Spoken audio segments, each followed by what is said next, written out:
Gersam Tube.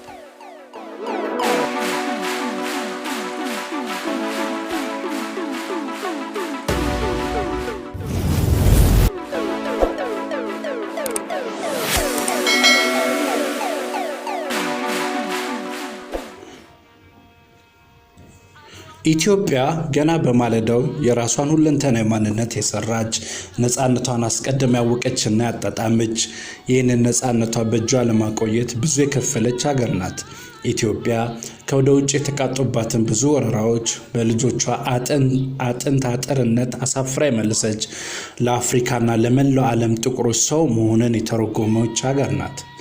ህልውናዋ በብዙ ህይወት ክብሯና ድንበሯ በብዙ መስዋዕትነት የተዋጀ በብዙ ትውልድ ቤዛነት የኖረች እድሜ ቀጠለች ሀገር ናት ኢትዮጵያ።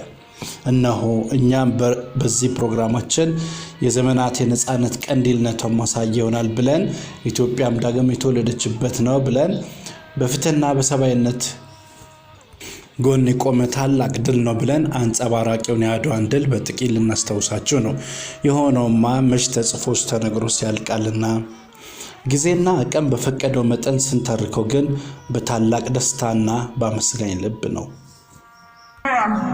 Adwa is the name of a battlefield in Ethiopia where Ethiopians withstood European colonial conquest for the first time in Africa.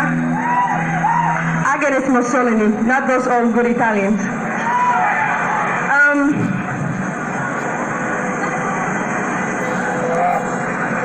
ታሪካችን ጠለቅ ብለን ወደ ውስጥ ከመግባታችን በፊት ከአድዋ በፊት ነገስታቶቻችን ከፊት ምን አይነት ታሪክ ነበራቸው? ጣሊያንስ እንዴት ያስብና ያየን ነበር? የሚለውን ሐሳብ አጠር ባለ መልኩ ለማየት እንሞክራለን። ምጽዋን ከወራሪዎች ያስለቅቁልኛል ብለው እንግሊዞቹን ማመናቸው ለሞት የዳረጋቸው አጼ ዮሐንስ ስለሌሉ ንጉሠ ሸዋ የነበሩት አጼ ምኒልክ የኢትዮጵያ ንጉሠ ነገሥት ሆነው ተሰየሙ። አጼ ዮሐንስ ሰዓጢ ላይ ዘምተው ወዲህ ከጠነከረ ምሽግ አልወጣ ብለው ወዲህ ደግሞ ሰራዊታቸው በበረሃው ንዳድና በረሃብ በመጎዳቱ በእንቅርት ላይ ጆሮ ደግፍ እንዲሉ የጎንደርን መቃጠልን በመስማታቸው ጣሊያንን ከቆላማ ኢትዮጵያ ግዛት ሳያስወጡት ቀርተዋል። ስልጣን ወደ ሸዋ ዝውውር ስለነበረ ሚኒሊክ ንጉሠ ነገሥታቸውን እስኪያደላድሉ ድረስ ነገሥታታቸውን ኢጣሊያኑ ወረራቸውን እስከ ደጋ ድረስ ማስፋት ችሎ እንደነበረ የታሪክ ምሁራን ይዘግባሉ። ጊዜው ለኢትዮጵያ ሀገረ መንግስት ፈታኝ ነበረ። ለአውሮፓውያኖቹ በብራስልስና በበርሊን እየተገናኙ አፍሪካን ለመቀራመት የተዋዋሉ እየተደራደሩ ነው። ኢትዮጵያ ዙሪያዋን በአውሮፓውያኖች ቀለበት ውስጥ ናት። ፈረንሳይ፣ እንግሊዝና ጣሊያን እንዳንዣበቡ ናቸው። ከዛም አልፎ ጣሊያን ሰፊውን ግዛት ተቆጣጥራለች። ይሄ ሚኒሊክ ወደ ውጭ የነበረባቸው ፈተና ነው። ከወደ ውስጥ ምቾት የሚነሳ ነገር አላጡም። በአጎታቸው መፈንቅለ መንግስት ተሞክሮባቸዋል። ከሁሉ በላይ በጊዜው የክፉ ቀን ረሃብ መላ ሀገሪቱን ሰክፎ ይዟል። ከመተማ ጦርነት ዓመት ያክል ቀደም ብሎ የነበረው ይህ ረሃብ እየከፋ ሄዷል። ሰዎችም ከብቶችም እያለቁ ነው። ይህ ጽኑ ድርቅና ረሃብ ሰፊውን የሀገሪቱን ክፍል ያካለለ ነበር። በዛ ላይ አጼ ምኒልክ የመንግስታቸው መዋቅር እንደሚገባ አልተጠናከረም። አንዳንዶቹ መኳንንት ልባቸው ሸፍቷል። እናም እነዚህን ችግሮች በሰፊ ለማለፍ ጊዜ መግዛት እንዳለባቸው ተገንዝበዋል። ከጥቂት ጊዜ በኋላ ግን ጣሊያን የሚያባብላቸው መኳንንት በልዩ ልዩ ምክንያቶች ቀስ በቀስ ለንጉሠ ነገሥት ታማኝነታቸውን ገለጡ። የመንግስቱን መዋቅር በዝቅታ አደረጀ። ይህ ሁሉ ሲሆን ምንም እንኳን ሰራዊታቸው በረሃብ በመጎዳቱ ሙሉ ጦርነት ማካሄድ እንደማይችሉ ቢያውቁም የዲፕሎማሲ ግንኙነት ግን አላቆሙም። አጼ ምኒልክ ከመተማ ጦርነት በኋላ 2 ወር ባልሞላ ጊዜ ውስጥ ውጫሌ ላይ የወዳጅነትና የንግድ ስምምነት ከጣሊያን ጋር ተፈራረሙ። ይህንን ሲያደርጉ ጣሊያንን ወደፊት እንዳይገፋ በመላ ለማገድ ጊዜ ለመግዛትና ራሳቸውን ለማጠናከር እንደነበረ የመተማውን ጦርነት ውጤት እንደሰሙ ኢጣሊያኑ የመለክተኝነትን የሰላይነትን ድርብ ሚና ሰርተው ካውንት አንቶሎኒን ወደ አጼ ምኒልክ ላኩ። በወቅቱ ምኒልክ ወደ ወሎ ማቅናታቸውን አንቶሎኒ የሰማው አዲስ አበባ ከደረሰ በኋላ ነበርና እርሱም ወደ ወሎ ሄደ። ደሴን አልፈው ውጫሌ ደረሰ። ንጉሱንም እዛ አገኛቸው። ይህንን ባለ አንቀጾች ለኢትዮጵያና ለንጉሠ ነገሥቱ ዙፋን የሚበጅ የወዳጅነትና የንግድ ስምምነት መሆኑን አስረዳ። እና ሙሉ እንደ አውሮፓውያኖቹ አቆጣጠር ሜይ 2 1879 ተፈርሞ የውጫሌ ውል ተሰኘ። ይህንን የውጫሌ ውል ጠቅሳ ጣሊያን የኢትዮጵያ የበላይ ጠባቂ ሞግዚት ወይንም ፕሮቴክት መሆኗን ለአውሮፓውያኖች አስታወቀች። ሆኖም የጣሊያንን የውቁልኝ የደገፉ ሀገራት የመሆናቸውን ያክል ያልተቀበሉትም አልጠፉም። እንግሊዝ፣ ጀርመን፣ ኦስትሪያና ቤልጂየም የጣሊያንን መግለጫ ሲቀበሉ፣ ፈረንሳይ፣ ሩሲያና ኦቶማን ቱርክ ግን ተቃወሙ። ይኸው በውጫሌ ውል አንቀጽ 17 ምርኩዝነት የተጀመረው በኢትዮጵያ ዕጣ ፈንታ ላይ የሚደረገው መላላክ፣ ድጋፍና ተቃውሞ ሁሉ የሚኒሊክ ጆሮ ደረሰ። ይህ መዘዘኛ አንቀጽ 17 በጣሊያንኛ የቀኝ ግዛትነት በአማርኛው የመልካም ወዳጅነት ውጤት የሚያስከትል ትርጓሜዎች ተሰጥተውት ኖሯል። አማርኛው የኢትዮጵያ ንጉሠ ነገሥት ከአውሮፓ ነገሥታት ለሚፈልጉት ጉዳይ ሁሉ በኢጣሊያ መንግስት አጋዥነት መላላክ ይገባቸዋል ሲል፣ ጣሊያንኛው ይገባቸዋል በሚል ነገር አመጣ።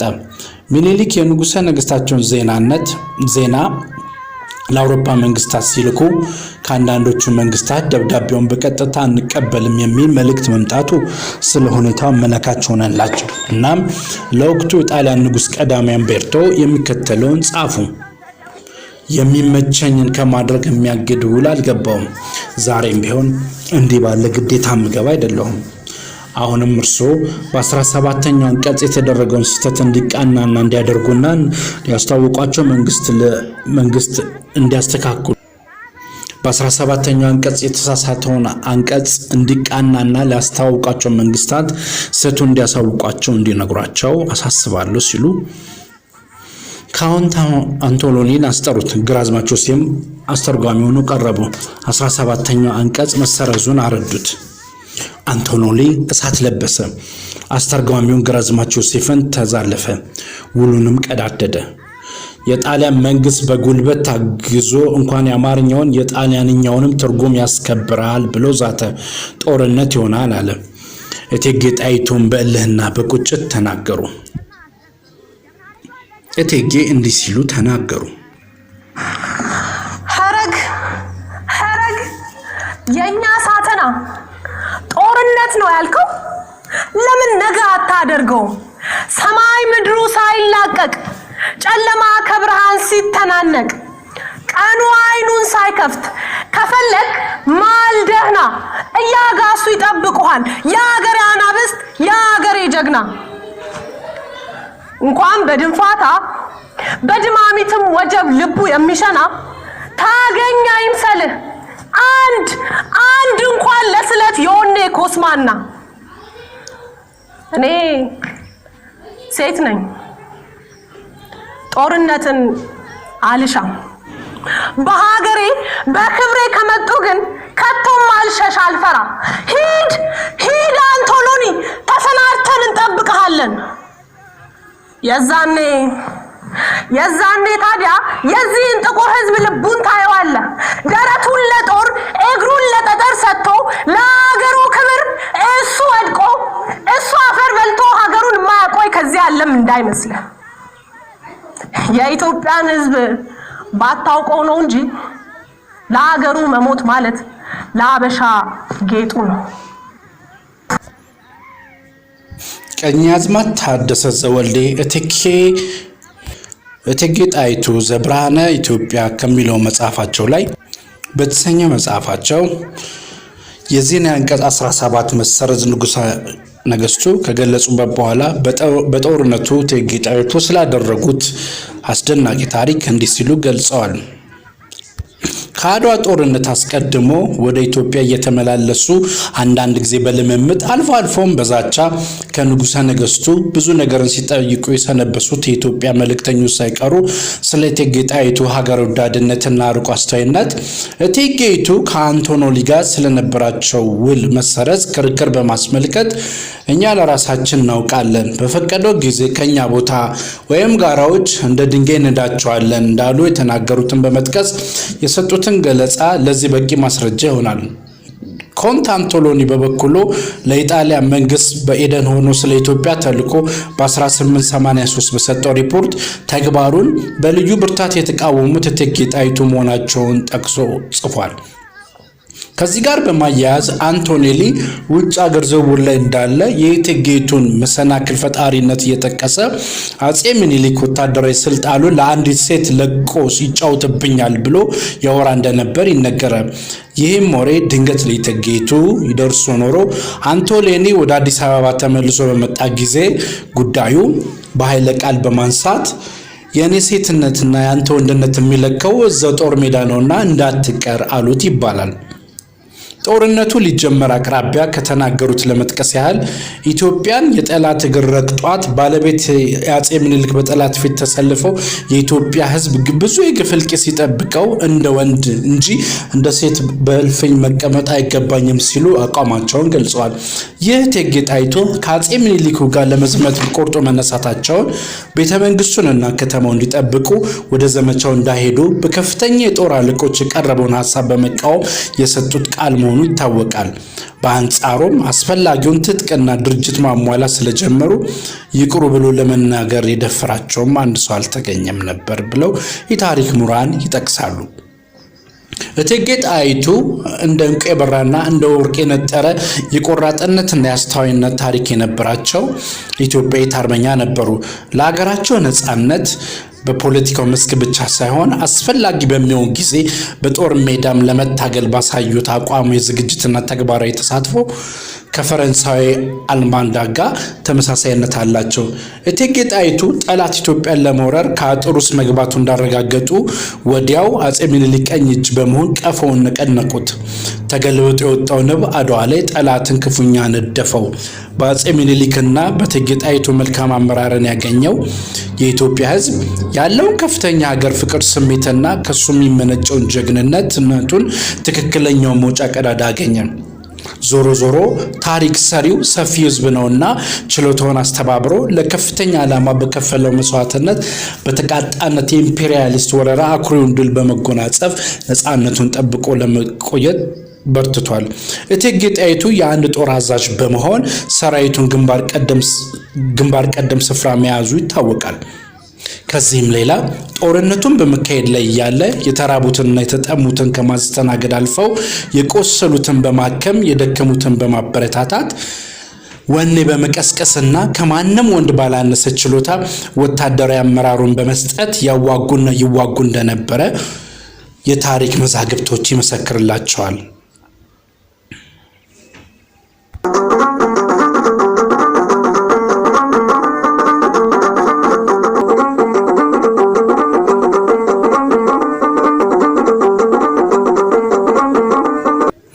የውጫሌን ውል መፍረስ ተከትሎ ሚኒሊክ ሰራዊታቸውን ማጠናከር ቀጠሉ። ፕሮፌሰር ባህሩ ዘውዴ ሀብቴ አበመላ ከጦር ምርኮኛነት እስከ ሀገር መሪነት በሚሰኘው መጽሐፋቸው ላይ ጣሊያኖቹ የውሉን 3ኛና 17ኛ አንቀጽ ለራሳቸው በሚያመች መንገድ በመተርጎም የኢትዮጵያን ሰሜናዊ ግዛት ከመሸርሸር አልፈው ሉዓላዊነታችን ለመድፈር ተጋበዙ። አንቀጽ 3 ኢጣሊያ መረብ ምላሽ ተብሎ በሚታወቀው ጥንታዊ የኢትዮጵያ ግዛት ላይ ከአጼ ዮሐንስ ሞት በኋላ ያገኙትን የበላይነት በከፊል ቢያውቅም አብዛኛውን የደጋ ክፍል በተለይም ከራይና ካለጉዛይን እንዲሁም ታሪካዊ የደብሪዘን ገዳም በኢትዮጵያ ክልል ውስጥ አስተቀርቶ ነበር። ይሁን እንጂ ጣሊያኖች ሙሉ ከተፈረመ ከጥቂት ወራት በኋላ ውሉን ለማጽደቅ ወደ ኢጣሊያ ሄደው የነበሩ ራስ መኮንንን የናፖሊዮን ኮንቬንሽን የተባለውን መሪ ስምምነት አማለው በማስፈረም ግዛታቸውን እስከ መረብ ወንዝ ዳር ለማስፋፋት በቁ። በዚህ ላይ ተመስርተው በታህሳስ 1883 ኤርትራ ብለው በታህሳስ 1883 ኤርትራ ብለው የሰየሙትን ቀኝ ግዛታቸውን በይፋ አወጁ በማለት የጣሊያኖቹ መስፋፋን ዘግበዋል። ነገር ግን ሚኒሊክም ሆኑ ጣይቱ የአንቀጽ 17 መሰረዝን መናገራቸውን ተከትሎ የጣሊያን ጦር መረብን ተሻግሮ ወደ ውስጥ ዘለቀ። በ1884 ላይም ጄኔራል ጎዌሮ ጦሩን ይዞ አድዋ ተቀመጠ።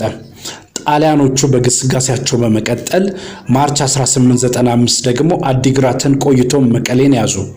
ወደ ኋላ ተመልሰው አክሱም በመሄድ ህዝቡ በአፄ ምኒልክ ላይ እንዲያምጽ ቀሰቀሱ። ሰሚ ግን አላገኙም።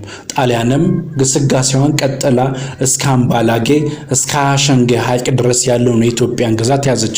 ሁሉም በዘዴ በትዕግስት የያዙት ምኒልክ የጣሊያን ቅጥ ያጣ ድፍረት የመጨረሻውን አማራጭ እንዲከተሉ አደረጋቸው።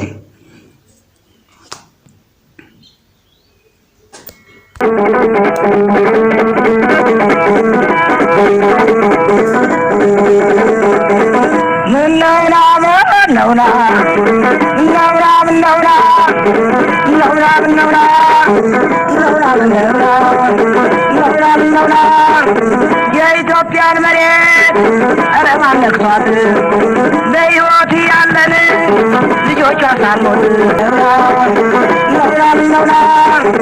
የኢትዮጵያን መሬት አረማን ነክቷት በሕይወት ያለን ልጆቿ ሳንሞት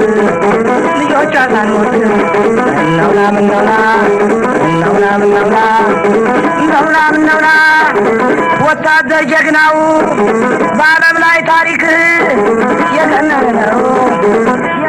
ነው እየቆረቆረው ሄደ ተደብቆ ልጅ እንኳን ዘመተ ያገርም ታማውቆ ሰው ለሀገሩ ቢሞት አይጠፋም ታሪኩ አባቶች አልፈዋል ድንበር ሳያስነኩ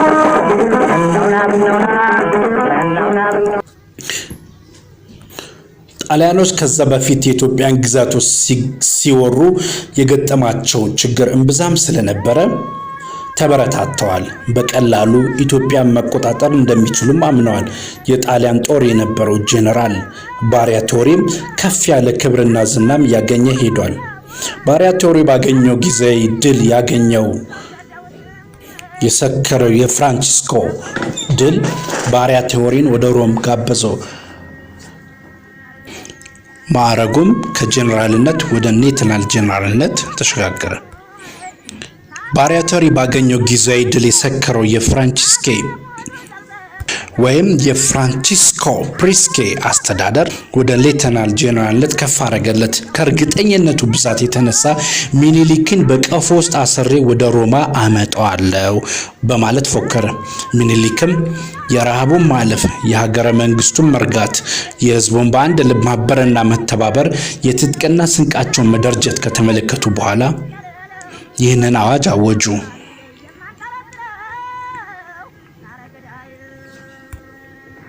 እግዚአብሔር በቸርነቱ ጠላት አጥፍቶ ሀገር አስፋፍቶ አኖረኝ። እኔም እስካሁን ድረስ በእግዚአብሔር ቸርነት ገዛሁ። ከእንግዲህ ብሞትም ሞቴ ሁሉ ነውና ስለኔ ሞት አላዝንም። ደግሞ ዜር አሳፍሮኝ አያውቅም። ከእንግዲህ ያሳፍረኝም ብዬ አልጠራጠርም። አሁንም ሀገር የሚያጠፋ ሃይማኖት የሚለውጥ ጠላት እግዚአብሔር የወሰነልንን የባህር በር አልፎ መጥቷልና እኔም የሀገሬን ከብት ማለቅ የሰውንም መድከም አይቼ እስካሁን ዝም ብል ደግሞ እያለፈ እንደ ፍልፈልም እየቆፈረ መጣ። አሁን ግን በጊዜ ረዳትነት አገሬን አሳልፌ አልሰጠውም። ለአገሬ ሰው ካሁን ቀደም የበደልኩ አይመስለኝም። አንተም እስካሁን አላስቀየምከኝም። ጉልበት ያለው በጉልበት እርዳኝ፣ ጉልበት የሌለ ደግሞ ለልጅህ፣ ለሚስትህ፣ ለሃይማኖትህ ስትል በሐዘን እርዳኝ። ወስልተህ የቀረህ ግን ዋላ ትጣላኛለህ። አልተውህም። ማርያምን ለዚያ አማላጅ የለኝም። ዘመቻዬ በጥቅምት ነውና የሸዋ ሰው እስከ ጥቅምት እኩሌታ ድረስ ወረይሉ ከተላገኘ የንጉሠ ነገሥቱን ጥሪ የሰሙ ኢትዮጵያውያንና ኢትዮጵያውያት ሁሉ በወኔና በቁጣ ተነሱ። የሸዋ ሰው እንደታዘዘው ወረኢሉ ላይ ተሰባሰበ። የነራስ መኮንን፣ ፊታውራሪ ገበየው፣ ራስ ወሌ፣ ራስ ሚካኤል፣ ፊታውራሪ ተክሌና ሌሎችም ወደፊት ቀደሙ። አምባላጌ ላይም ከጣሊያን ሰራዊት ጋር ተፋጠጡ። በእኛው አቆጣጠር ህዳር 28 1888 እንደ አውሮፓውያኖቹ አቆጣጠር ዲሴምበር 5 1895 ውጊያው ተካሄደ። የራስ አሉላና የራስ መንገሻ ጦርም ቀደም ሲል ከተጠቀሱት መኳንንት ጋር በጀግንነት ተዋጋ። የኢጣሊያ ጦር የሚመራው በማጆር ቶቶሊ ነበር። ባሻሉምና የኢትዮጵያ ሰለላ ታሪክ የሚባለው መጽሐፍ በአምባላጌ የራስ አሉላ ሚና አስመልክቶ የሚከተለውን አስፍረዋል። ጎበዝ ማለዳ ወጣ በድንገት ወንድ ጎበዝ ማለዳ ቀረ ጎበዝ ማለዳ ወጣ በድንገት ወንድ ወጣ በድንገት ወንድ ወንድምነቱ ሳይሰና በማጆር ቶዞሎኒ የሚመራው የጣሊያ ጦር ራስ መኮንን በፊታውራሪ ገበየው በራስ መንገሻና በራስ አሉላ ከሚመራው የኢትዮጵያ ሰራዊት ጋር ህዳር 28 ቀን 1888 ዓመተ ምህረት በአምባላጌ ከባድ ውጊያ አካሄዱ። አሉላ አባሎጋ የጠላት ጦር እንቅስቃሴ እያጠኑ ውጊያውን በራሳቸው እየመሩ 12 ሰዓት ያክል ቆይተዋል። አንድ ጊዜ በበቅሎ አንድ ጊዜ በእግራቸው እየሄዱ 6 ዓመት ተኩል የጠበቁትን ጠላታቸውን በተለመደው የጦር አካሄዳቸው አሳደዱት። በዚህም የአምባላጌ ጦርነት ድል አድራጊነት በኢትዮጵያ አሸናፊነት ተጠናቀቀ። የኢጣሊያ ጦር አዛዥ የነበረው ማጆር ቶዞሎኒን ጨምሮ 276 እስከ 300 የሚደርሱ የኢጣሊያን ወታደሮች በውጊያው አለቁ። የጣሊያን ጦር መሪውም ተገድሎ ከፍተኛ ኪሳራ ደርሶበት ወደ ኋላም ሸሸ። አራታው ዳለች ችላው ምንድነው ጦር ሚወረወር ለኔም ላንተም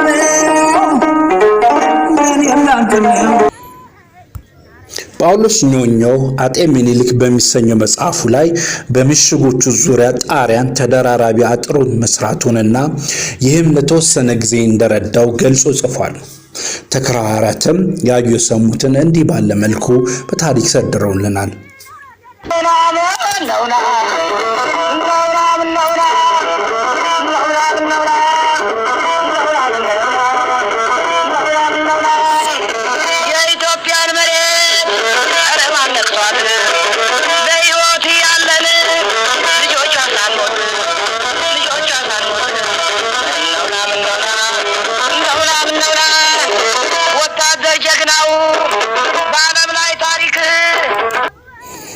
ወደ መቀሌ ተጓዘን። ደጃዝማች ተስፋዬ አንጣሎ መጡና ከራስ ጋር ተገናኙ። መቀሌን ወደ ግራችን ትተን የአዲግራትን መንገድ ይዘን ተጓዘን። በኋላ እንደገና ተመልሰን ወደ ቀን መቀሌ ተሄድን። በመቀሌ ጣሊያኖች ገብተዋል። ማጆር ጋሊያሞር አንድ ባታሊዮ ባች ብዙ ካሳ አስገብቶ አስመሽጎበታል። እኛ የመጣን ጊዜ ምሽጉ ስራ ገና መጀመሩ ነበር። እንደመጣን ቶሎ ወቅተነው ቢሆን እንደ አምባላጌ ባንድ አፍታ ይሰበር ነበር። ራስ ግን ከፈረንጆቹ ጋር መራቀቅ ያበዛሉ። ወደ አውሮፓ ሄዶ ስልጣኔያቸውን ስላዩ ፊልተር የሚባል ጣሊያን እንደነጋዴ ሆኖ በሐረር ሲኖር ከራስ ጋር ተወዳጅቶ ነበር። ጣሊያኖች ከሐረር አስመጥተው መልእክተኛ አድርገውት ከራስ ለመገናኘት ፈቃድ ጠየቀ። ተፈቀደለትና ሰፈራችን መጣ። ተነጋገረ። ሁሉንም መረመረ፣ ሰለለ። ፊልተር ለጊዜው መጎተቻ ያህል ላስታርቃቸው እያለ ሲመላለስ በመካከሉ ማጆር ጋሚያሞ በመቀሌ ግንቡን አስገንብቶ ጨረሰና ምሽጉን አሳመረ። በምሽጉ ውስጥ ኩሬ አስቆፍሮ ውሃ አጠራቀመ። እንደዛ አድርጎ ተሰናድቶ ረዳት ካጋሚ እስኪመጣለት ይጠብቃል። እኛም ከመቀሌ አጠገብ ሜዳ ላይ ሰፈርን። ምሽጉን እያስተዋልን ጊዜ እያባከንን ስንቃችንን ጨርሳለን። ብዙ ጊዜ እንደዚህ ካባከነ በኋላ ጃንሆይ መጡ። ሰራዊታቸው ብዙ ነው። ወደ መቀሌ በጣም ሳይጠጉ ከተረተሩ ላይ ሰፈሩ። ንጉስ ተክለ ሃይማኖት ሌሎችም ትላልቆችም ባለ ሰራዊቱ ከጃንሆይ ጋር መጡ። እቴጌ ጣይቱም የጦር ሰራዊታቸውን አስከትለው መጥተዋል። ማጆር ጋሊያኖ መቀሌ ላይ ምሽጉን እስኪያደላድል ዝም ብለን ያስተዋልን ጊዜ በማበከናችን ነቀፌታ ተደረገብን። ይልቁንም እቴጌ ጣይቱ ራስን አይወዳቸውም ነበርና ለሐሜት የተመቸ ሰበብ አገኙ። ጣሊያን ግን ግንቡን ገንብቶ እስኪጨርስ ዝም ብሎ ያስተዋሉ ቆይቶ እንግዲህ እስኪያስወጣው ይሞክረው እያሉ በነገር ይጓቸው ጀመር። ጃንሆይ ግን ራስን በጣም ይወዳቸው ነበር፣ ይወዳቸዋል። ስተት መደረጉን ቢረዱትም እንኳን አልተቀየሙባቸውም። የመቀሌን ግን በመድፍና ፍርሰው ተመከረና በጅሮንድ ባልቻ መድፍ ጠመዱና ተኮሱበት። ምሽግ ውስጥ የነበሩ ኢጣሊያን መድፈኞች በበጅሮንድ ላይ ተኮሱባቸው። የመጀመሪያው አረር አልፏቸው ወደቀ። ታዲያ በጣሊያኖች ተሳቀባቸው። የሁለተኛው አረር ሳይደርስባቸው ግርጌ ቀረ። በጣሊያኖች ይበልጥ ተሳቀባቸው። የሶስተኛው አረር በጅሮንድ ባልቻ አዋራ አቃማቸው። ሻርፐኔል ተተኮሰ ማለት አረሩ መሬት ላይ ሳይድቅ በአየሩ ውስጥ ፈነዳ። አረሮቹም ቤትም የተበታተኑ በጅሮንድ ዙሪያን ሜዳውን አለበሱት። ስለዚህ መድፋቸውን አስነስተው መወገድ ግዴታ ሆነባቸው። የመድፈኝነት ትምህርት ከተሰጠን በኋላ የጣሊያኖች አተኳኮስ ትክክለኛ የነበረ መሆኑን ለመረዳት ተቻለ። ምን ጊዜ መድፍ የሚተኮሰው በትምህርት የሚሰጠውን አገባብት እየተከተሉ ነው እንጂ እንደው በገዛ ፍቃድ አይደለም። ከማነጣጠሪያ የሜትር ቁጥር ለየግዝሙ ተለይቶ ተጽፎ ይገኛል። መድፈኛው ከማነጣጠሩ በፊት የኢላማውን ርቀት ባይኑ ገምቷል። አገማመቱንም ስራይ ብሎ ለምዶታል። ለምሳሌ የኢላማው ርቀት 4000 ሜትር ተገምቶ ከሆነ ማነጣጠሪያው ለ4500 ሜትር ያገባዋል። አረሩ ራስጌ እንዲወድቅ ማለት ነው። ሁለተኛ ማነጣጠሪያ 3500 ሜትሮች ያገባዋል። አረሩ ግርጌው እንዲወድቅ። ታዲያ ኢላማው ያለበት ስፍራ አይኖቹ ባረፈበት መካከል ሆኖ ወደ የትኛው እንደሚቀርብ በግምት ይታወቃል። ወደ መጀመሪያ አረብ የሚያቀርብ እንደሆነ ከ4000 መብለጡ ከ4500 ማነሱ ነውና ማነጣጠሪያው በ4300 በ4200 ሜትር አግብቶ አነጣጥሮ ይተኮሳል። ወደ ሁለተኛው አረር የሚቀርበው የሆነ እንደሆነ ከ4000 ሜትር ማነሱ ከ3500 ግን መብለጡ ነውና ማነጣጠሪያው በ3800 ወይ በ3700 ሜትር አግብቶ አነጣጥሮ ይተኮሳል። ሶስተኛው አረር የሳተበት እንደሆነ በዚህ አይነት የገመተ ያሰላ ያፈገፈገ አራተኛ ይተኩሳል። ከሶስተኛው አረር በኋላ የሚተኩሰው በሻርፕኔል ነው ወይም በባታሪ ነው ማለት በብዙዎቹ መድፍ ባንድ ጊዜ። ስለዚህ ኢላማው መምታቷን አይቀርም። መድፉ የሚተኩሰው ለአንድ ሰው መግደያ አይደለም፣ ለብዙዎች ወይም ለምሽግ ወይም ለግምት ማፍረሻ ወይ ግንብ ለማፍረሻ ነው። ስለዚህ በጣሊያኖች መቀሌ ላይ የተሳቀባቸው እንዲያው በከንቱ ነው። ያዳዋም ሆነ ከዛ በፊት የተደረጉ ጦርነቶች በመሳሪያ ብቻ አልተደረጉም። ስለላና ጸረ ስለላ በሁለቱም ወገን ብዙ ድርሻ ነበረው። ጣሊያኖቹ የመረጃና አስፈላጊነት አስቀድመው በመረዳት በየኢትዮጵያኖቹ ግዛት በንግድና በሕክምና ሽፋን ዘላዮቻቸውን ካሰማሩ ቆይተዋል። ራስ አሉላም ሆኖ ንጉስ ሚኒሊክ ይህንኑ በሚገባ በመረዳት ኢትዮጵያውያንን ወደ ጣሊያን ሰራዊት መዋቅር በማስረግ ስለ ጠላት ወታደር አቋም መረጃ ይሰበስቡ ነበር። ከዚያም አልፎ ነው ንጉሠ ነገሥቱ በታላላቅ ሹማምንቶቻቸው በኩል ጦርነቱን መታችሁ ብትጀምሩ እናንተ እናግዝ ነበር፣ ምን ነው ዘገያችሁ የሚሉ የሚስጥር ደብዳቤዎች ለጄኔራል ባራቶሪ እንዲላክ ያደርጉ ነበር። በሻለምና የኢትዮጵያ ስለላ ታሪክ መጽሐፍ እንዲህ ይላል። በውስጥ ችግሮቿና ተግዳሮቶቿ ከሳለፈችው የሀገር ግንባታና የዓለም አቀፍ ግንኙነት ሁኔታዎች ጋር በተያያዘ የራሷ የሆነ የሀገር በቀል የስለላና የጸረ ስለላ አሰራሮች እንደነበሯት ይታወቃል። በተለይም በ19ኛው መቶ ክፍለ ዘመን ሀገራችን የቅኝ አገዛዝ ወራሪ ለመመከት ተቃዋሚ አደረጃጀትን ባይከተሉም የኢትዮጵያ ነገስታትና መሳፍንት የውጊያ ስልታቸውን የሚነካ የሰለላና የጸረ ሰለላ ሙያን በመጠቀም ከሌሎች አፍሪካውያኖች በተለየ ነፃነቷን ጠብቃ እንድትኖር አድርጓል። አፍሪካዊ ጄኔራል ራስ አሉላ አባ ነጋ የአውሮፓውያኑን የሰለላና ጸረ ሰለላ ተግባር ከሀገር በቀል የሰለላ ተግባር አሰራር ጋር በመቀመር በሀገራቸው ላይ የሚሞከረውን ጥቃት አክሽፎ በድል ለመወጣት የሚያስችል የጸረ ሰለላ አሰራር ዘርግቶ ነበር። በወቅቱ በተለይም የመረብ ምላሽ ገዢ በነበሩበት ጊዜ ኢትዮጵያውያኑን ሰላዮችን አሰማርተው የሰለላና የጸረ ሰለላን ሙያ ይጠቀሙ እንደነበር የተለያዩ ታሪክ መዛግብቶች ያሳያሉ። በወቅቱ ራስ አሉላ ካፈሯቸው ኋላም ለአፍሪካም ብሎም ለዓለም ጥቁሮች የክብርና የጀግንነት ተጋድሎ ተምሳሌት በመሆን ከትውልድ ወደ ትውልድ የሚሸጋገር የነጻነት ቀንዲል የሆነ የአድዋ ድል እውን እንዲሆን በስለላው መስክ ከፍተኛ መስክ ሚና የነበራቸው ኢትዮጵያኖች ጀግኖች ግንባር ቀደም ተጠቃሽ የሆኑት ባሻ ዋዕሎ አረጎት ናቸው። እናም የአድዋው ጦርነት በጥይት በጎራዴና በሰይፍ ብቻ ሳይሆን በአእምሮም ስለት የተካሄደው ለመሆኑ ምንም ጥርጥር የለውም።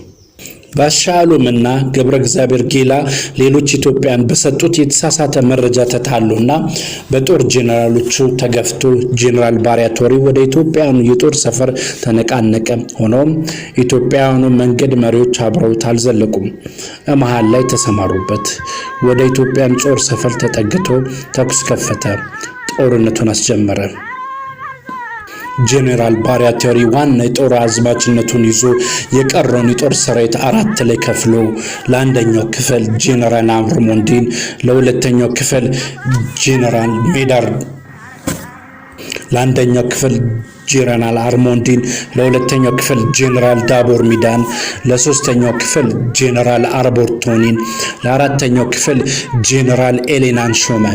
ከነዚሁ የመጀመሪያዎቹ ሁለቱ ጄኔራሎች የየራሳቸውን የጦር ጭፍራ ይዘው ራዮ በሚባለው ስፍራ በቀኝና በግራ በኩል አርፈው አድዋን እንዲይዙ አገር ተወላጅን የጦር ወታደር የሚይዘው ኢራራበን ስፍራ እንዲጠባበቅ አደረገው።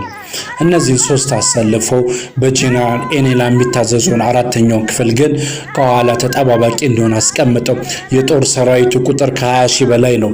እነዚህም 60 መድፍ ከልክ ያለፈ ብረትና ጥይት ይዘው ነበር። በዚህ ጊዜ ንጉሠ ነገሥቱ አጼ ምኒልክ በቅዱስ ገብርኤል ቤተክርስቲያን አቡነ ማቴዎስ ሲቀድሱ ቆሞ ያስቀድሱ ነበርና ከቅዳሴ ከወጡ በኋላ ከዚህ በታች እንደተመለከተው የኢትዮጵያን የጦር ሰራዊት አሰለፉ።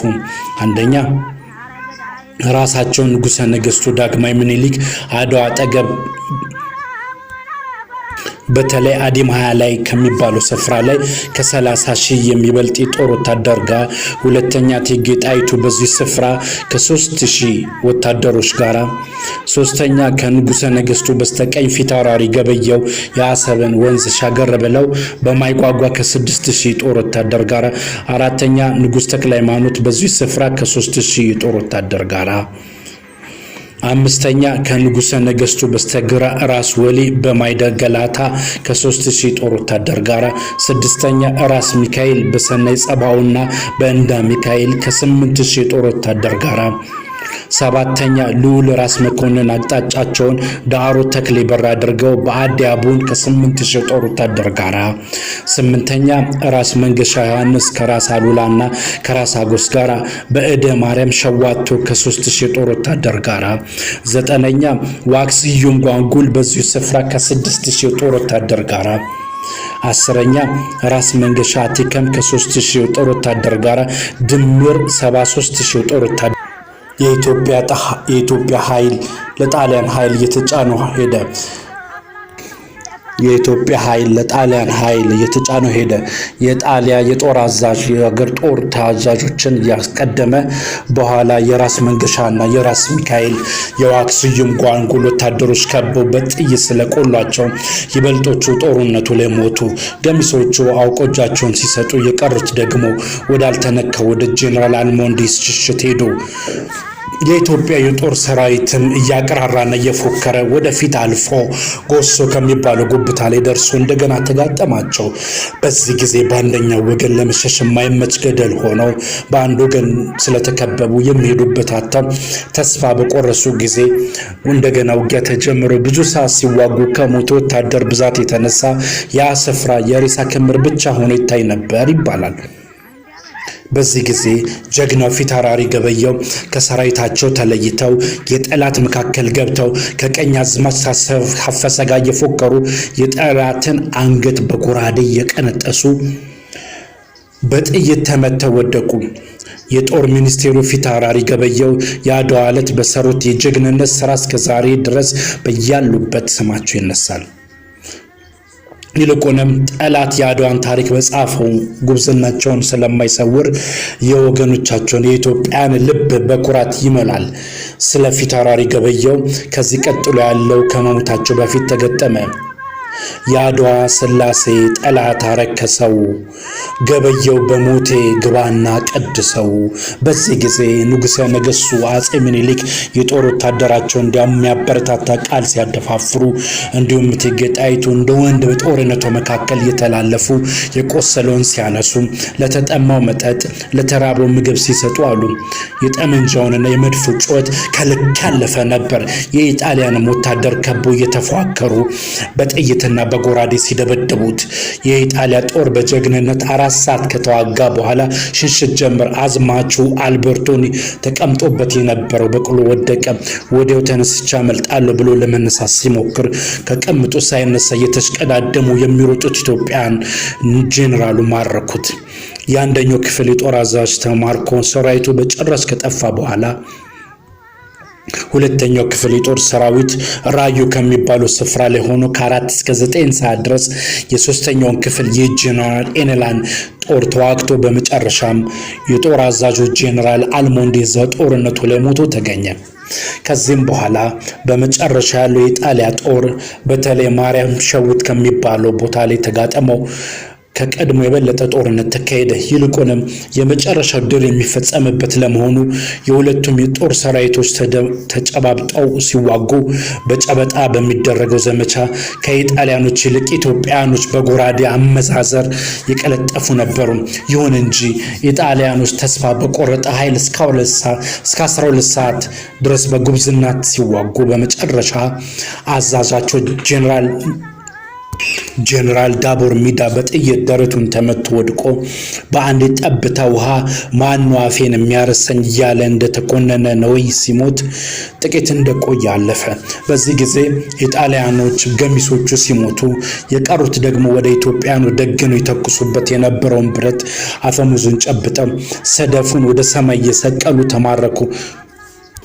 አጼ ምኒልክ ከአድዋ ጦርነት በኋላ 12 ቀን ቆይተው ወደ ሸዋ ተመለሱ።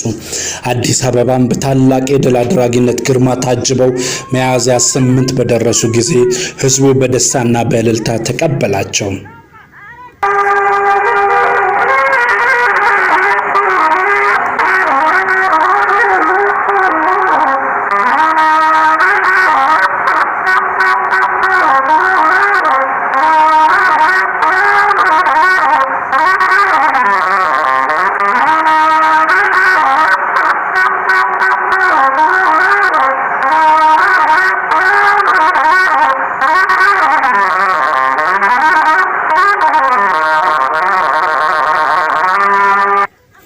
ፕሮፌሰር ባህሩ ደግሞ የአድዋ ድልን በዓለም አቀፍ ዙሪያ ያለውን ስሜት የፈጠረውን ደግሞ እንዲህ ሲለው ጽፈዋል።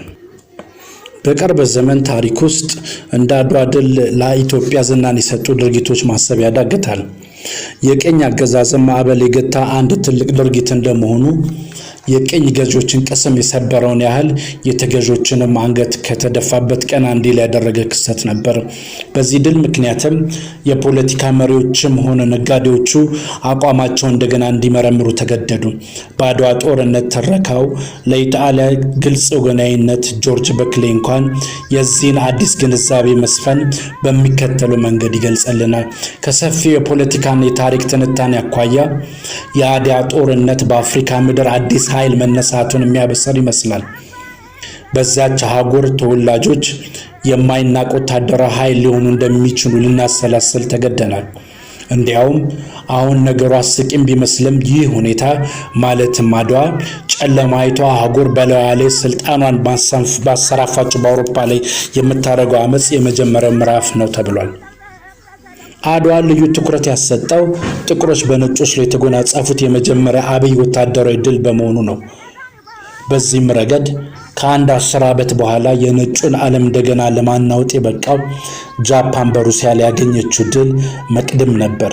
ስለሆነም የአድዋ አብነት በተለይም የነጮች የበላይነት አስከፊ የዘር መድሎ ፖሊሲ ጋር በተቆራኘባቸው አካባቢዎች ለምሳሌ ደቡብ አፍሪካና በአሜሪካ የላቀ ነበር። በእነዚህ ሀገሮች ለሚገኙ ጥቁሮች የአድዋ ባለድል የሆነች ኢትዮጵያ የነጻነትና የክብር ፋና ሆነች። ቀድሞውንም ቢሆን በመጽሐፍ ቅዱስ በስፋት የምትታወሰው ኢትዮጵያኒዝም የሚጠራው ከነጮች ተጽዕኖ ነፃ የሆነ የጥቁሮች የሃይማኖት እንቅስቃሴ መንስኤ ሆኖ ነበር። አሁን ደግሞ በአድዋ ድል አማካኝነት ቀድሞ በረቂቁ ትታወቅ የነበረች ኢትዮጵያ ስጋና ደም ተላብሳ ታየች። ይህ የጥቁር ህዝቦች ከኢትዮጵያ ጋር መተሳሰርን በደስታ ጊዜ ብቻ ሳይሆን በመከራም ነበር። ከ40 ዓመታት በኋላ ኢትዮጵያን የፋሺስት ጽልመት ሲጋርዳት የዓለም ጥቁሮች በሙሉ ከኢትዮጵያ ጎን ለመሰለም ተንቀሳቀሱ። የዚህ ጥቁሮች ራሳቸውን ከኢትዮጵያ ጋር የማዋሃዱ እንቅስቃሴ አንዱ ገጽታ በኢትዮጵያ ኦርቶዶክስ ቤተክርስቲያን አምሳለ ቤተክርስቲያን ማቋቋም ነው። አቢሲኒያን፣ ኢትዮጵያን እናም ኮፕቲክ በሚል ቅጽል የሚጠሩ አያሌ ቤተክርስቲያናትና የሃይማኖት ንቅናቄዎች በተለይ በአሜሪካ ተቋቋሙ።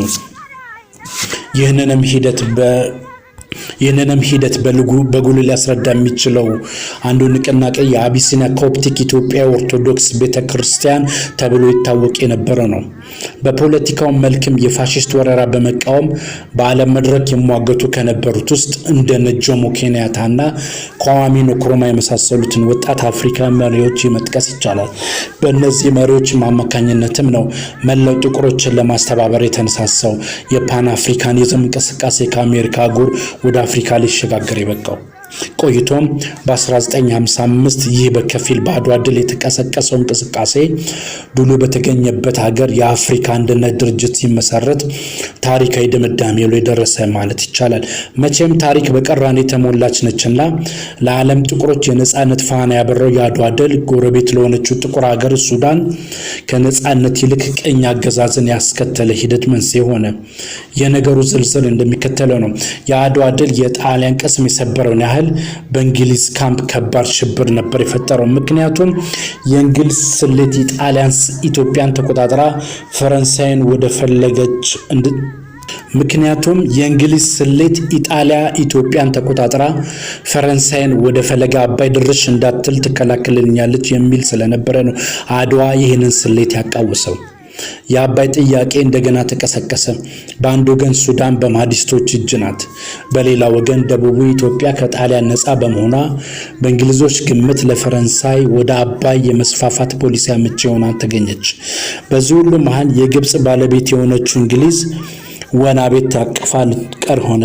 ይሄኔ ነው የማህዲስ ንቅናቄ በራሱ የውስጥ ቅራኔ ተተብተብ ይወድቃል ብሎ ተስፋ ሲያደርጉት የቆዩት እንግሊዞች ጊዜ ሲያጠፉ በሱዳን የዘመቱት። በመጋቢት 1888 የተጀመረው ወረራ ከ2 ዓመት በኋላ የማህዲስቶች ዋና መዲና የሆነችው ኦምዱርማን በእንግሊዝ መዳፍ ተደብድባ ስትወድቅ ተደመደመ። ሱዳንም ለይስሙላ የእንግሊዝና የግብጽ ጥምር ግዛት አንግሎ ኢጂፕሲያን እንደውነቱ ከሆነ ግን የእንግሊዝ ቅኝ ግዛት ለመሆን በቃች። በሌላ ወገን በዚህ በአባይ ጥያቄ ላይ የሚኒሊክ ዲፕሎማሲ ብስለትና ዓለም አቀፋዊ ፖለቲካ ስብዕና ገሃድ ሊወጣ የቻለው።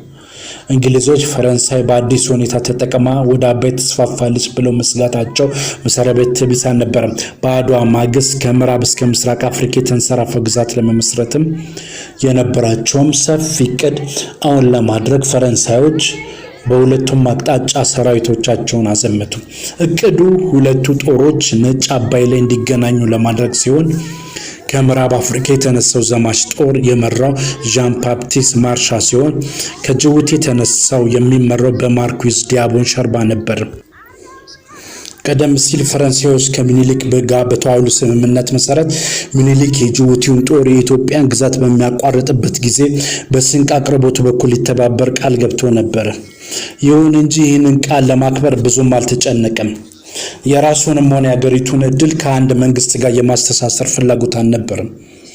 የእሱ ዋና ዓላማ ኢትዮጵያን ለሚፈታተኑ ሶስት ኃይሎች ማለትም እንግሊዝ፣ ፈረንሳይና ማህዲስት ሱዳን ለሁሉም ወዳጅ በመምሰል አንዳቸውንም ሳያስቀይም በመሃሉ የግዛት ማስፋፋት ተግባሩን ለመቀጠል ነው። በዚህም መሰረት ሚኒሊክ ለሱዳኑ መሪ ለአሊፋ አብዱላሂ የአፍሪካን ወንድማማችነት የሚያስተጋቡ የወዳጅነት ደብዳቤዎች ቢጽፍለትም መዘዝ የሚያመጣ መተሳሰሩ እስከ መግባት ታቅቦ ነበር። ይህ ሞቅ ያለ አፍሪካዊ ስሜትም በግንቦት 1889 ከእንግሊዞች ጋር ባደረገው ስምምነት በማህዲስት ሱዳን የጦር መሳሪያ ማዕቀብ ከመጣል አላገደውም።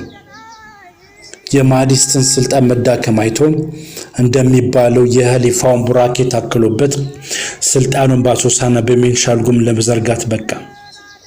ፈረንሳዮችን በተመለከተ ደቦል ሻንን በስንቁም መንገድን በማሳየትም እንዲያግዝ የተላከው የጎሬ ገዢ ደጃች ኋላ ራስ ተሰማ ናደው ያተከረው ፈረንሳዮችን በመርዳት ላይ ሳይሆን የሚኒሊክን ግዛት ወደ ነጭ አባይ በማስፋፋቱ ላይ ነበር። ተሰማ ኢትዮጵያን ባንዲራ ናሲር ላይ ተክሎ ሲመለስ እንግሊዝና ፈረንሳይ ነጭ አባይ ላይ ተፋጠው ቀሩ። ፋሾዳ የተባለችው ሁለቱ የተፋጠጡባት መንደርም ለጥቂትም ጊዜ ዓለም አቀፍ ትኩረት ስባ ነበር። መላውን ዓለም ያሰገው የጦርነት ደመና ካንዣበበ በኋላ ፈረንሳዮችም አፈግፍገው እንግሊዞችም የዘቀኝ አገዛዝ ፖሊሻቸውን አውታሪ ሆነው የመገናኛ መስመሩን ፍጹም ባለቤት ለመሆን በቁ። ዞሮ ግን አድዋ ከፍተኛ አሻራ ትቶ ያለፈ በሁለቱ ዋና ተፋላሚዎች በተለይም በኢትዮጵያ ላይ ነው።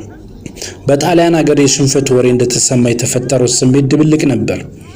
በአንድ በኩል የጣሊያ ቀኝ አገዛዝ ፖሊሲ ቅስሙን በመሰበሩ ደስታና ፈንጠዝ እያስተጋባ ነበር። ቪቫ ሚኒሊክ የሚለው ጩኸት በሮማና በሌሎች ዋና ዋና የጣሊያ ከተሞች ተሰማ። 100,000 የሚያሉ ሰዎች የፈረሙበት ማመልከቻ ኢጣሊያ ከናከስካከቱ የአፍሪካ ምድር ለቃ እንድትወጣ በጣሊያ ሽንፈት አንጀቱ የራሰ ቀድሞውንም ቢሆን የጣሊያን ቀኝ ግዛት መስፋፋት በጽኑ ሲቃወም የነበረው ወገን ነው። የዚህ ጸረ ኮሎኒስት ቡድን የድል ዋንጫ ስካፉ የሞላው የቀኝ ግዛት ፖሊሲ ዋና ቀንቃኝ የነበረው ጠቅላይ ሚኒስትሩ ፍራንቺስኮ ክሪስፒ ከስልጣን ወርዶ በምትኩ ለዘብተኛውን የመስፋፋት ፖሊሲ ለመቀስ በዝግጁ የነበረው አንቶኒዮ ስታራራ ወይም ማርኬዚ ዲ ሩዲኒ በስፍራው ሲተካ ነው። ሌላው የአድዋ ሰለባ በጦርነቱ ላይ የጣሊያ ጦር ጠቅላይ አዛዥ የነበረው ጄኔራል ባሪያቶሪ ነው። ከ6 ወር በፊት ለኢጣሊያን እንደነስ ሲታገል ዝናና ተወዳጅነትን ካገኘው ገየባልዲ ተነጻጽሮ የነበረውና የጣሊያ ፓርላማ አባላት በታላቅ ጭብጨባ ተቀብሎት የነበረው ባሪያቶሪ አሁን ለሽንፈቱ ዋና ተጠያቂ ሆኖ ፍርድ ቤት ቀረበ። በሌላ በኩል ግን በኢጣሊያን ዘንድ በጦር ሜዳው ለወደቁት ሐዘን ምርኮኛ ለሆኑት ደግሞ ስጋት መፈጠሩ አልቀረም። በብዙ ሺህ የሚቆጠሩት የጦር ምርኮኞች ወደ ሀገራቸው መመለስም ለአዲሱ መንግስት ተቀዳሚ ተግባር ሆነ። ይህም እንዲሳካ ተብሎ ለኢጣሊያ መንግስት ቅርብ የሆነው የሮማው ጳጳስ ሌዮ 13ኛም ሚኒሊክ ክርስቲያናዊ ርህራሄ እንዲያሳይ በግንቦት 1888 ደብዳቤ ጻፈለት። ሚኒሊክ ግን በደብዳቤው ብዙም ሳይሸነገል እርቅ ሰላም ሳይወርድ ምርኮኞቹንም ለመልቀቅ ፈቃደኛ ለመሆኑ በመግለጽ መልስ ሰጠ።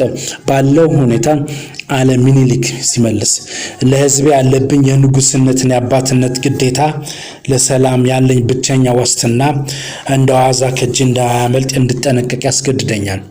ድርድሩ እየቀጠለ ያለ ግን ምርኮኞቹ አልተጎሳቆሉም፣ ስራም አልፈቱም። ጣሊያን ሰፈር ተብሎ ለመጠራት በበቃው ካሁኑ የማስታወቂያ ሚኒስቴር ጀርባ በሚገኘው ባሰፍራው አስፈላጊው ምግብና ልብስ ቀርቦላቸው ተቀመጡ። አንዳንዶቹም በማደግ ላይ ያሉ መናገሻ ከተማ ውስጥ ድልድይና መንገድ በመስራት ጠቃሚ አገልግሎት ሰጡ። በመጨረሻ በጥቅምት 15 1889 በአዲስ አበባ የተፈረመው የሰላምና የእርቅ ውል የአዲስ አበባ ውል ተብሎ ታወቀ። የዚህ ውል ዋና አንቀጽ የውጫሌን ውል ሰርዞና ኢጣሊያን የኢትዮጵያን ሙሉ ነፃነት ያለ አንዳች ገደብ ማውቋ የሚገልጽ ነበር። በኢትዮጵያና ኢጣሊያ በኢትዮጵያና ኢጣሊያ በቀኝ ግዛት በያዘቻት በኤርትራ መካከል ያለው ድንበር በስርዓት እስከሚከለል ድረስ ከጦርነቱ በፊት የነበረው ወሰን እንዲረጋ ተስማሙ። በተጨማሪም ከሁሉ ጋር የጦር ምርኮኞች የሚለቀቁበት ስምምነት ተፈራረሙ። በዚህ ሁኔታ ሚኒሊክ ጦርነቱ በተፈጸመ በ8 ወር ውስጥ ዮሐንስ ከጉንደትና ጉራ በኋላ 8 ዓመት ደግሞ ካገኘው የሰላም ውል ለማግኘት ተቻለ። የአድዋ ትልቁ አብነት አንዲት አፍሪካዊት ሀገር ነፃነቷን በኃይሏ ተከላክላ ማስከበሯ ነው። እንደ ማዕበል አህጉሪቱን በማጥለቅለቅ ላይ በነበረው የአውሮፓ ቅኝ አገዛዝ ይህ አንድ ትልቅ ሽንፈት ነበር። የኢትዮጵያ ወደፊት ዕድልና የእድገት አቅጣጫ ከቀረ አፍሪካ ሊሆን ቻለ። ይህ በአገሪቱ ፖለቲካዊ፣ ኢኮኖሚያዊ ብቻ ሳይሆን በህዝቡም ስነ ልቦናም ላይ ተጽዕኖ አሳደረ። በኢኮኖሚው ረገድ በተቀረው የአፍሪካ ክፍል የታየው የአውሮፓ ካፒታል ልዕልና በኢትዮጵያም አልታየም። የአድዋ ድል በተከታታይ ትውልዶች ዘንድ ብሔራዊ ኩራትና ቀናኢ ነፃነትን አስርጾ አልፏል። ይህ ኩራትና የነፃነት ስሜት በ1928 የኢጣሊያ ወረራ ጥቂት ደብዘዝ ቢልም ድል በተጎናጸፈው የአርበኞች ትግል ታድሷል። የ5 ዓመት የኢጣሊያ አገዛዝ አጭርና ገድጋዳ ከመሆኑም የተነሳ ይህንን መንፈስ ሊሰብር አልቻለም። በመጨረሻም ኢትዮጵያ በ1966 በአፍሪካ ያልታየ የለውጥ አይነት ልታካሄድ የቻለችው አድዋ በተለመላት የተለየ እድገት አቅጣጫ ነው ለማለት እንችላለን።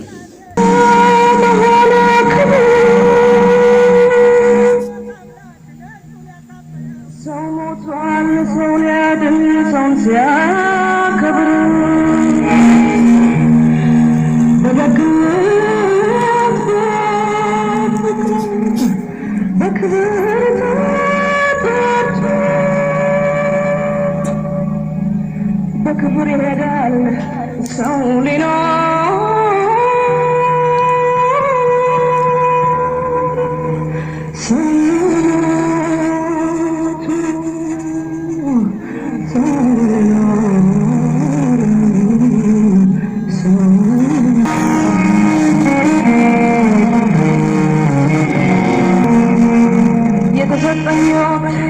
ዛሬ በነፃነት ሰው ተከፍሎበታል ከደምና ከአጥንት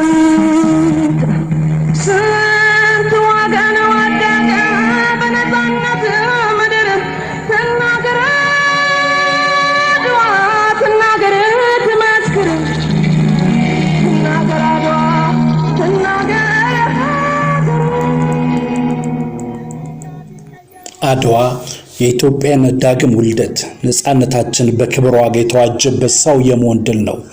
ዛሬያውያንን የአባቶችና የአያቶችን ባለዕዳ ያደረገ አገር የሰጠን ክብር የሰጠን ማንነት የሰጠን ነፃነት የሰጠን ድል ነው። የአድዋ ድል የኢትዮጵያ ህብረትና አንድነት ማህተም የወንድማማችነትና የጥብቅ ትስስራችን የደምና የአጥንት ረቂቅ ሐውልት ነው። አድዋ እኔነታችንም እኛነታችንም ነው። በደማችን የሚዘዋወር ፍቅርም ኩራትም ትንግርትም ነው አድዋ። እናም ሁሌም እናከብረዋለን፣ እንጀግንበትም አለን። ሁል ጊዜ መታሰቢያ ሆነናል። ለ125ኛ የአድዋ በዓል እንኳን በሰላም አደረሰዎት አደረሰን። 125 ዓመት ሙሉ የአባቶቻችን ስም ስንዘክር ቆይተናል። አሁን ግን ከፍ ባለ ህብረ ቀለም ከፍ ባለ ደስታና ድል መንፈስ ስሜት ካሉብን ችግሮችን ዘርግፈን ገፍተን የምንጥልበት እንዲሆንልን ከወዲሁ ከጌርሳም ቲዩብ መልካምን በዓል እንዲሆንላችሁ